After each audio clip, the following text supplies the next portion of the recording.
ద్రోణుని గొప్పతనం ఏమిటో తెలుసా అండి? భారతదేశం గర్వించదగిన మహాపురుషుడు. మన దౌర్భాగ్యం కొద్దీ ఇవాళ మన పిల్లలకి ద్రోణాచార్యుల వారి గురించి కూడా తెలియకుండా, ద్రోణాచార్యుల వారు అనేటప్పటికీ మన పిల్లలకి నేర్పింది ఏమిటంటే ఏకలవ్యుడు బటనవేలు పక్షపాతంతో తీసుకున్నవాడని నేర్పాం మనం. తప్ప ద్రోణుడి గొప్పతనం ఏమిటో మనం ఎప్పుడూ చెప్పట్లేదు పిల్లలకి. ఒక్క ద్రోణాచార్యుల వారు భారతదేశంలో హస్తినాపురంలో ఉన్న కారణం చేత ఆయన దగ్గర చదువుకోవాలని కిరాతుల దగ్గర నుంచి ప్రపంచపటంలో ఉన్న అన్ని దేశాల నుంచి ఆయన దగ్గరికి వచ్చి విలువిద్య నేర్చుకునేవారు. ప్రపంచపటం మొత్తం నుంచి ఆయనకి ధనుర్వేదంలో శిష్యుడు కానివాడు లేడు. ఎవరి వరకో తెలుసా అండి? దుర్యోధనుడి పక్షంలో ఉండి అర్జునుడిని తెగటార్చాలని ప్రయత్నం చేస్తున్నటువంటి కర్ణుడికి కూడా విలువిద్య ద్రోణాచార్యుల వారే నేర్పారు. తన కొడుకు సరి అయిన బుద్ధి కలిగినవాడు కాడు అని తెలుసుకుంటే బ్రహ్మాస్త్రం తాలూకా ఉపసంహారం చెప్పకుండా బ్రహ్మాస్త్రం ఉపదేశం చేసి వదిలేశారు. అదే అర్జునుడు సద్బుద్ధి కలిగిన వాడు అనుకుంటే తనకున్న విద్యనంతటినీ అర్జునుడికి సారపోతుంది తప్ప తన కొడుకుని కూడా వృద్ధిలోకి తెచ్చుకుందామని రహస్యంగా పిలిచి కొడుకుకి కూడా ఎన్నడూ పాఠాలు చెప్పుకోలేదే.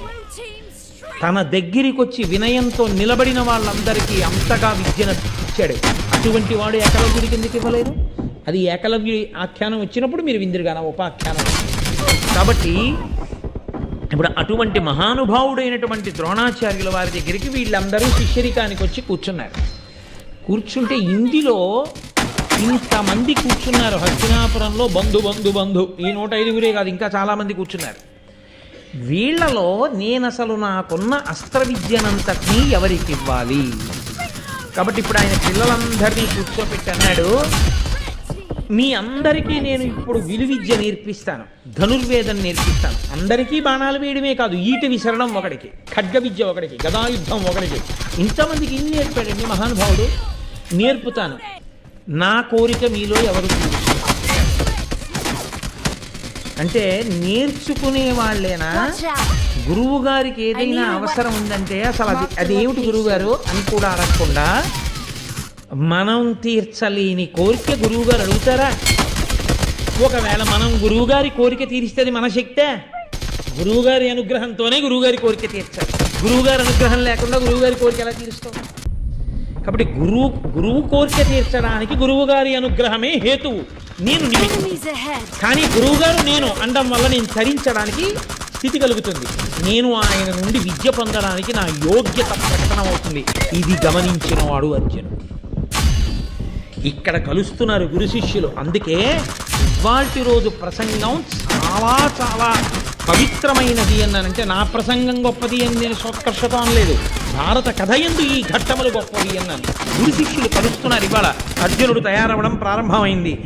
ఆయన అన్నాడు, అర్జునుడు గురువుగారు నేను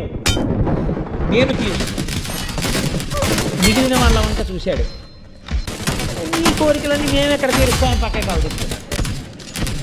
ఆయన అనుకున్నాడు, షహబాజ్ వీడు శిష్యుడు, నా సమస్త విద్యలు వీడికి ధారపోసేయాలని నిర్ణయం తీసుకున్నాడు. అంటే అర్జునుడు ఎంత గొప్ప వీరుడుగా తయారవ్వాలన్నది ద్రోణాచార్యుల వారి సంకల్పం వలనే సాధ్యమైంది.